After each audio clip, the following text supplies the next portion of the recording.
우리 옆에 분들과 한번 인사했으면 좋겠습니다. 잘 나오셨습니다. 네. 은혜 많이 받으세요.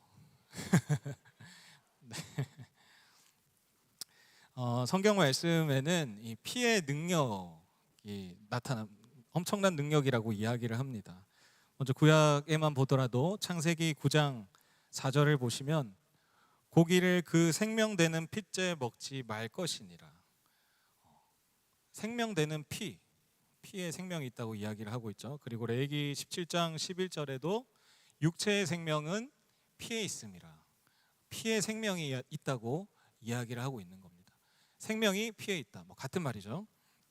그래서 살인한 자의 피의 대가를 반드시 피로 지불을 해야 되고, 또 제사를 통해서 이 동물의 피로 인해서 우리가 그 죄 속죄함을 받을 수가 있었죠.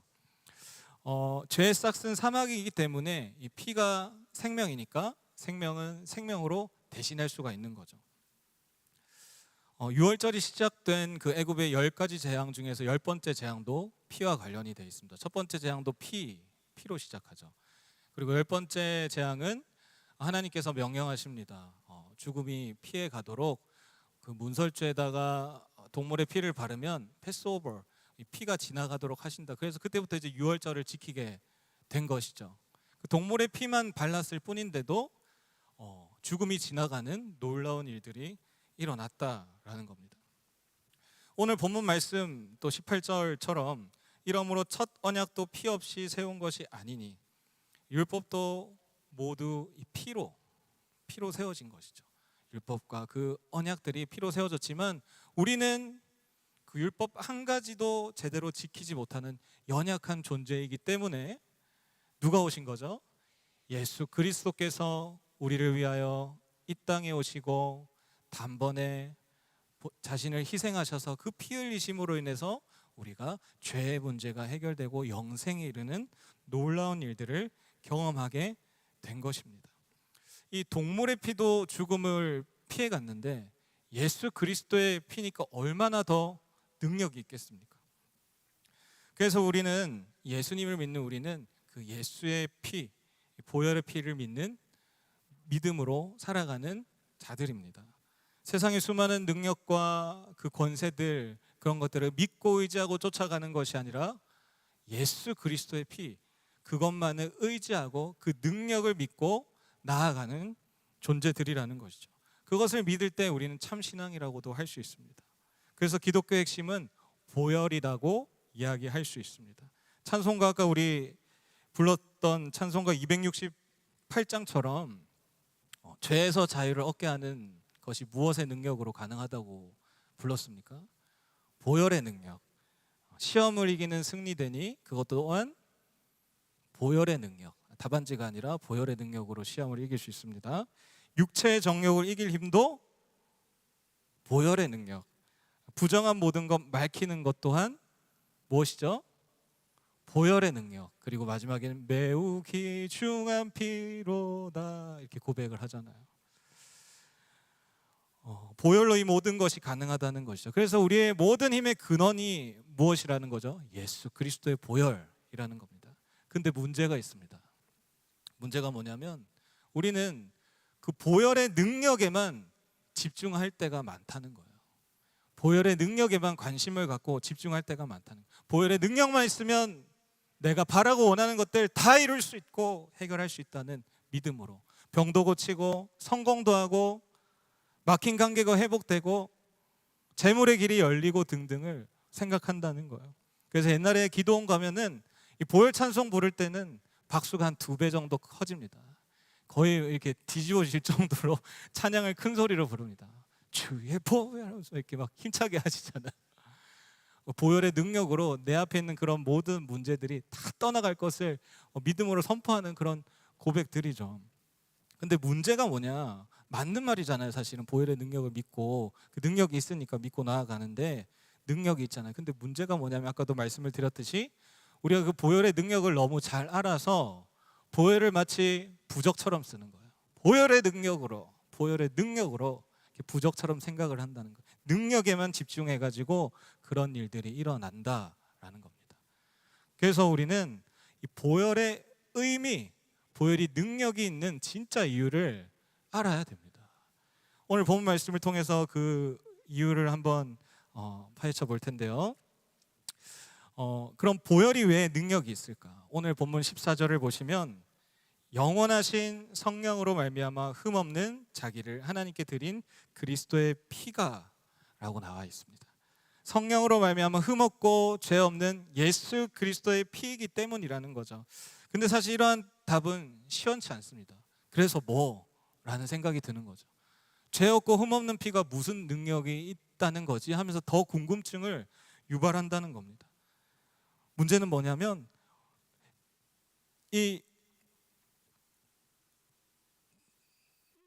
너무 우리가 잘못 생각을 하는 거죠.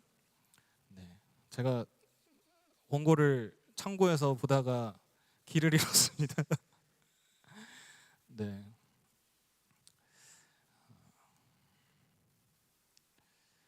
어디까지 했죠 제가? 네, 14절 말씀을 나누고 있었습니다. 더 궁금하게 만든다는 거죠.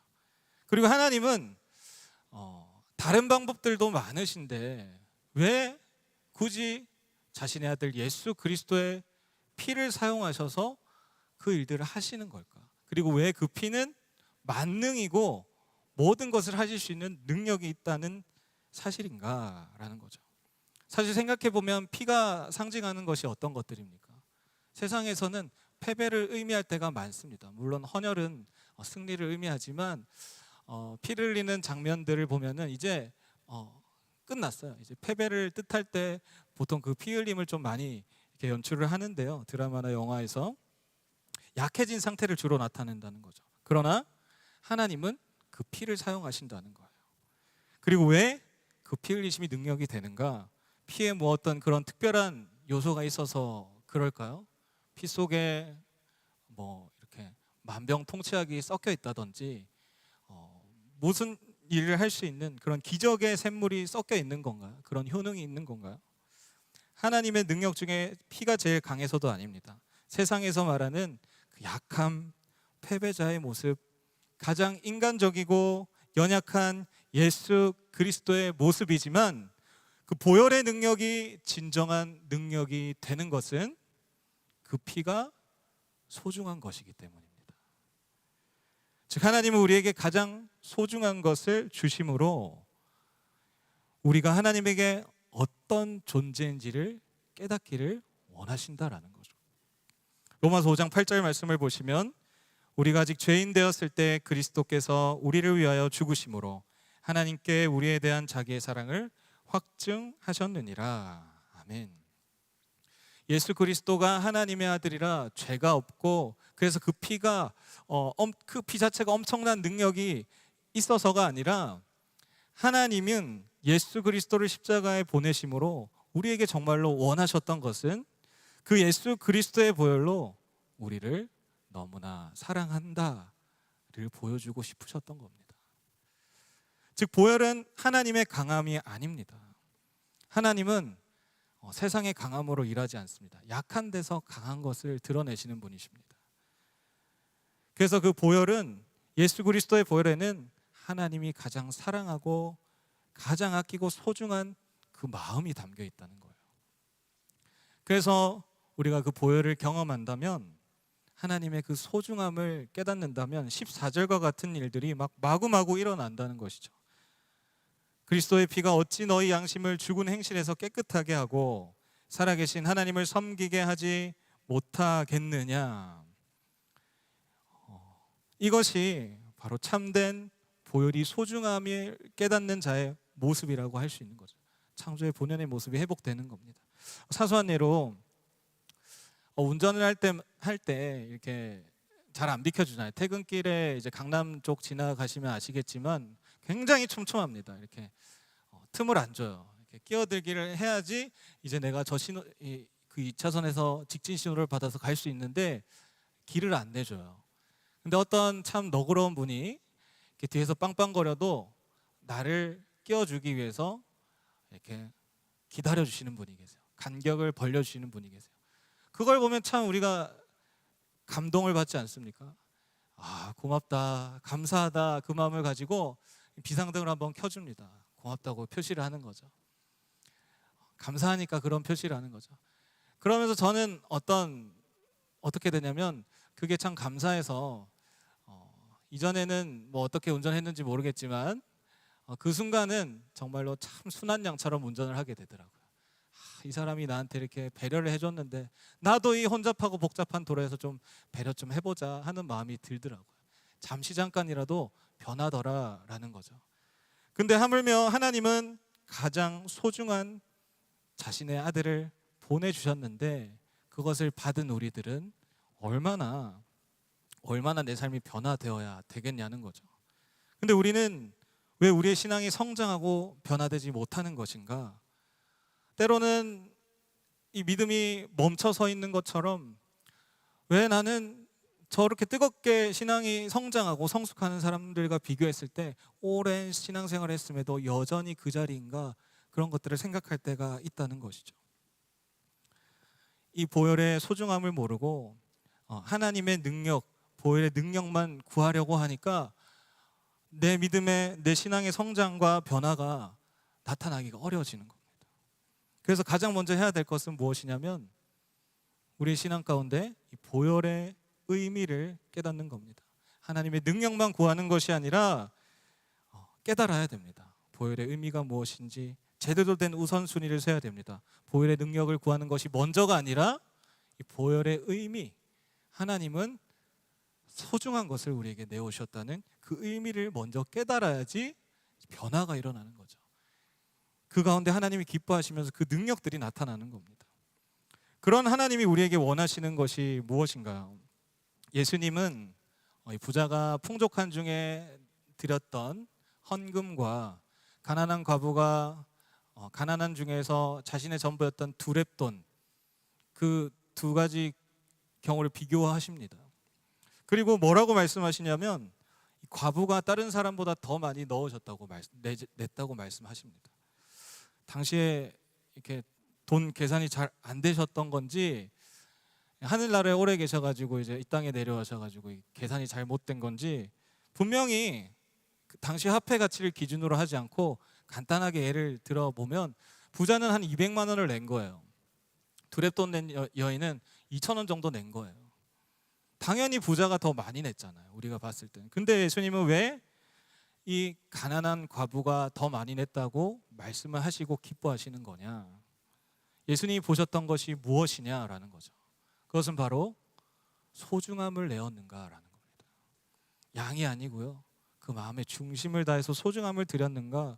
가난한 과부는 그 두렙돈은 부자에게 비교도 할 수 없는 만큼 부자에게는 정말 아무것도 아닌 것이겠죠. 그러나 그 과부에게 있어서 두렙돈은 전부였거든요. 당장에 입에 풀칠하게 급급한, 아니 생명줄과도 같은 그 두렙돈이에요. 어떻게 해서든지 굶어 죽지 않기 위해서 이걸로 무언가를 구해야지 살 수 있는 그런 환경이었단 말이죠. 그러나 그 여인은 자신의 생명과도 같은 가장 소중한 것을 하나님께 드렸다라는 겁니다.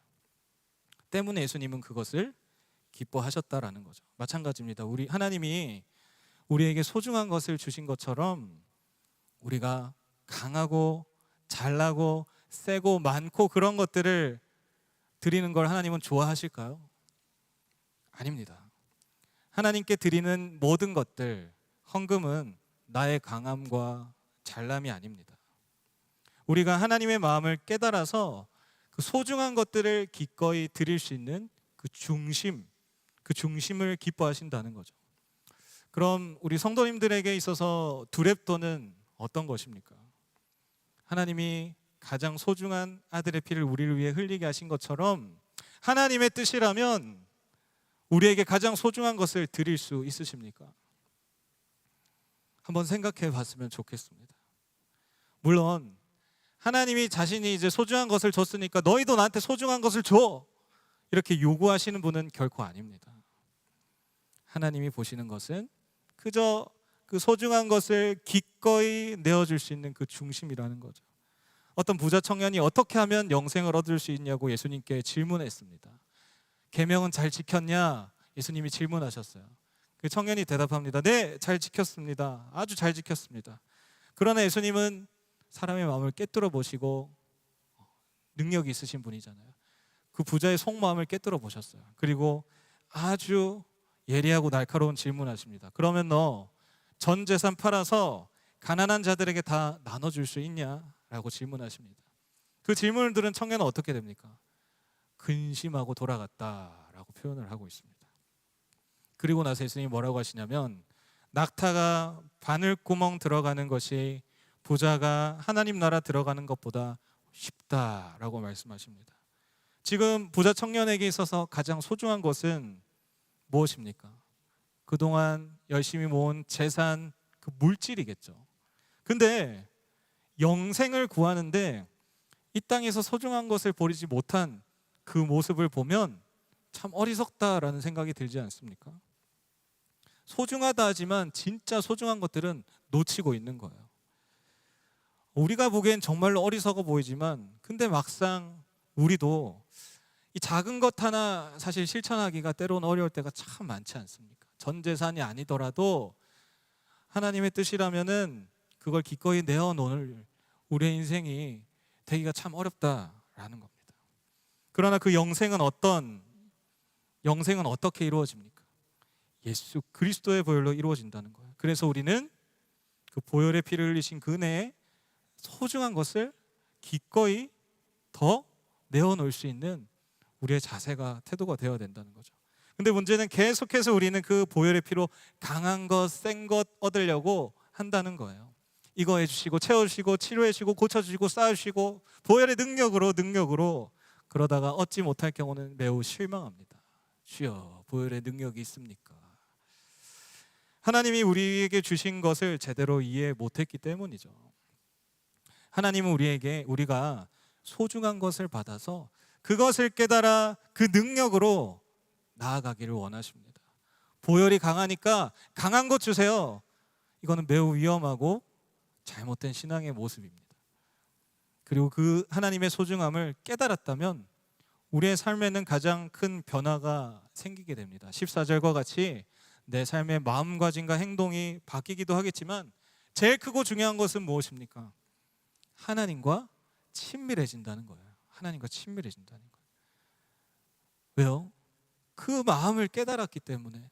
먼 하나님이 아니에요. 하나님이 기꺼이 나를 위해서 나 같은 존재, 벌레만도 못한 존재처럼 느껴질 때도 그런 나에게 하나님은 가장 소중한 것을 기꺼이 내어주셨다는 거예요. 그런 하나님이 이해가 되니까 그 보혈의 의미가 깨달아지니까 하나님과 친밀해질 수밖에 없는 거예요. 히브리서 10장 19절 보시면 우리가 예수의 피를 힘입어 성소에 들어갈 담력을 얻었나니, 여기서 자격이 아니고 무엇을 얻었다고 말씀하고 계십니까? 담력이요. 자신감이요. 하나님을 향한 관계에 자신감을 가졌다는 거. 매우 중요한 일입니다. 매우 중요한 이야기예요. 우리가 연애를 다 해보셨죠? 연애. 왜 다들 연애를 안 해본 표정을 하고 계시니까. 네. 연애 다 해보셨잖아요. 연애를 하기 전에 이렇게 좀 썸을 타는 기간이 있습니다. 서로 좋아하는데 표현이 제대로 안 돼서 긴가민가 할 때가 있어요. 근데 그때 상대방이 담력을 내서 용기를 내서 내가 너 좋아해 하면은 나도 그 사람한테 좋아한다고 훨씬 쉽게 이야기를 할 수 있겠죠. 마찬가지로 하나님이 먼저 소중한 것을 내어주시며 우리에게 먼저 담력을 내주신 거예요. 용기를 내주신 거예요. 이제 나도 그 마음을 받고 하나님께 쉽게 나아갈 수가 있는 것입니다. 18절에서 21절 우리 한번 읽겠습니다. 오늘 본문인데요. 18절에서 21절. 이러므로 첫 언약도 피 없이 세운 것이 아니니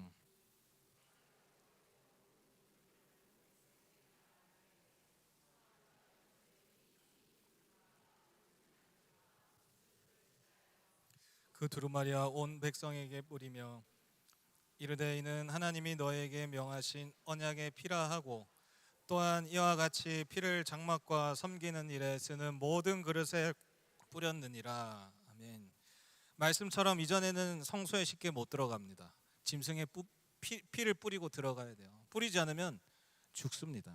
그래서 18절에서 21절과 같이 온 백성과 장막에 섬기는 모든 그릇에 피를 뿌려야 돼요. 죄인이고 하나님 아래 온전한 것이 없기 때문입니다.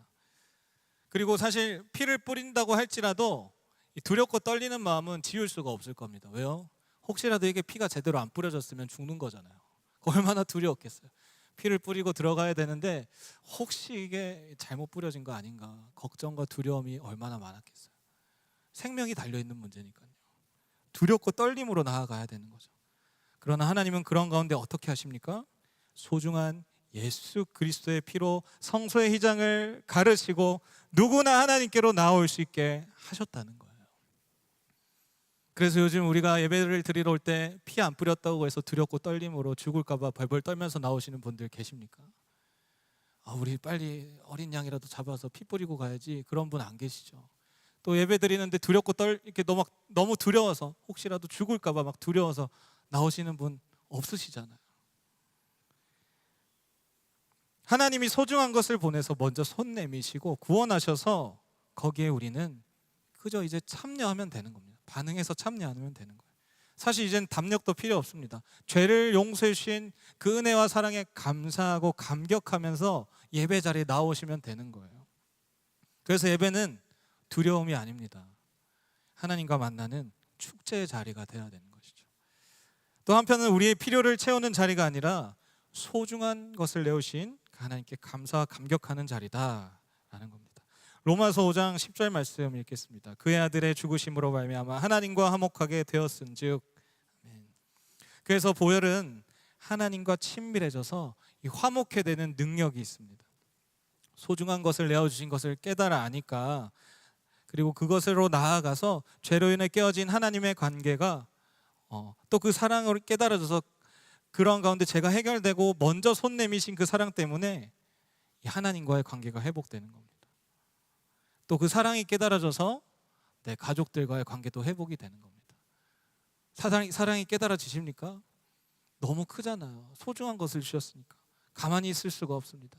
내가 받은 그 사랑이 너무 크니까 가족과도 화목해지고 이웃들과도 화목해지고, 뿐만 아니라 우리 삶에 넘쳐나는 여러 가지 문제들, 상황들 그 앞에서도 침착하게 평안을 유지할 수 있습니다. 하나님이 주신 사랑이 너무 크니까. 보혈의 능력이 있습니다. 그것은 하나님의 소중한 것을 주신 사랑을 깨닫는 그 사랑의 힘 때문에 능력이 되는 것입니다. 그래서 상황을 이겨내는 거죠. 사랑이 커서 모든 상황도 이겨내고요, 날마다 찬송하는 겁니다. 찬송이 멈춰지질 않습니다. 그래서 날 이렇게 교회에 나와서 찬송하는, 쉬지 않고 또 때마다 시마다 이렇게 찬송하러 나오는 권사님, 또 집사님, 장로님 보면은 되게 은혜를 많이 받습니다. 얼마나 그 사랑이 깨달아지면은 이렇게 시도 때도 없이 나오셔가지고 이렇게 찬송이 끊이지 않는 그런 지금 마음 상태인 거, 영적인 상태인 거죠. 그러한 모습을 하나님 보시고 기뻐하시고, 하나님은 하나님이 기뻐하신 일들 가운데는 하나님의 능력이 충만하게 나타날 수밖에 없다라는 겁니다. 그리고 그 보혈을 통해서 하나님이 우리를 어떻게 생각하시는지를 알기를 원합니다. 가장 소중한 것을 내어주실 정도로 우리를, 여러분들 한 사람 한 사람을 어떻게 하신다고요? 아끼신다라는 겁니다. 그런 가운데 받을 생각만 하면요, 하나님은 무섭고 힘듭니다. 주실까 안 주실까, 보혈의 능력으로 무언가를 얻고 구할 능력으로 뭔가를 이렇게 취할 수 없을까? 이 주는 자가 갑이잖아요. 을은 눈치를 볼 수밖에 없어요. 괜히 내가 실수했다가 못 받으면 어떡하지? 두렵고 떨리는 거예요. 그러나 보혈의 피, 그 소중함을 붙잡으면요, 그런 두렵고 떨리는 것 다 사라집니다. 그냥 그 사랑이 너무 깨달아져서 하나님이 무척 따뜻해집니다. 하나님이 이렇게 따뜻하신 분이구나. 주고 안 주고의 문제가 아니에요. 하나님이 이렇게 따뜻하신 분이구나 깨달아지면서 하나님만 생각하면은 가슴이 뭉클해지는 거예요. 우리 성도님들 중에서도 이렇게 살다 보면 옛날에 은산이나 이렇게 또 생각나는 분들이 떠오를 때 가슴이 뭉클해지는 경험 있지 않으십니까? 하나님을 생각하면 그렇게 돼야 되는 거예요. 그 사랑이 깨달아서 뭉클해져야 되는 겁니다. 히브리서 9장 15절 읽겠습니다. 이로 말미암아 그는 새 언약의 중보자시니 이는 첫 언약 때에 범한 죄에서 속량하시려고 주구사 부르심을 입은 자로 하여금 영원한 기업의 약속을 얻게 하려 하심이라. 아멘. 얼마나 말씀만으로 따뜻해집니까? 율법 하나 제대로 지키지 못하는 우리들의 죄를 속량하시고 영원한 기업의 약속을 얻게 하신다고 하시니까. 그래서 이 보혈의 피를 생각하면은 하나님과 거리가 가까워집니다. 에베소서 2장 14절 말씀, 이제는 전에 멀리 있던 너희가 그리스도 예수 안에서 그리스도의 피로 가까워졌느니라. 그리고 보혈의 소중함을 깨닫는다면 그러한 인생은 복된 인생입니다. 시편 32편 1절 말씀, 허물의 사함을 받고 자신의 죄가 가려진 자는 복이 있도다. 죄가 가려져서도 복이고요, 그 사랑의 힘 때문에 무엇이든지 할 수 있다는 자신감과 능력으로 살아가기 때문에 복이 있는 겁니다. 이것이 믿음의 사람의 강력한 무기입니다. 하나님의 사랑에 힘입어서, 그 은혜에 힘입어서, 그 어떤 스프링보다도 가장 강력한 하나님의 은혜와 사랑이 나를 탁 보내주신 거야. 나의 담력이 뛰어오를 수 있는 거야. 우리 손양아 목사님이 아들을 죽인 자를 용서하시고 양아들로 삼으셨어요. 참 보면서 대단하다라는 말밖에 나오지가 않았어요. 근데 만약에 손양아 목사님이 그 아들을 죽인 사람을 용서하지 못했다면 어떻게 했을까요? 그 용서를 했던 건 어쨌든 예수 그리스도의 사랑에 힘입어서 용서를 하실 수가 있었던 거죠. 예수님은 날 위해 죽으셨는데 이것까지 내가 못할까? 할 수 있다 하면서 나아가신 거거든요. 근데 용서하지 못했으면요, 평생 원망과 저주 가운데 힘들고 어려운 인생을 사셨을 거예요. 그러나 그 사랑에 힘입어서 용서하는 가운데 담대하게 나아가시고 이 땅 가운데 남은 인생 슬프지만 힘내서 살아갈 수가 있으셨던 거죠. 이게 바로 보혈의 힘, 사랑의 힘입니다. 사랑하는 성도님들, 보혈은 하나님의 소중함입니다. 보혈은 하나님의 사랑입니다. 그것을 진정으로 깨달아서 그 어떤 세상 권세 앞에 굴복하지 마십시오. 그 어떤 나를 짓누르는 인생의 문제와 시험 앞에서 굴복하지 않고 담력을 얻어서 예수 그리스도의 보혈의 능력, 하나님이 내어주신 그 소중함, 사랑의 힘으로 승리하시는 우리 금호중의 모든 성도님들 되시기를 소망합니다.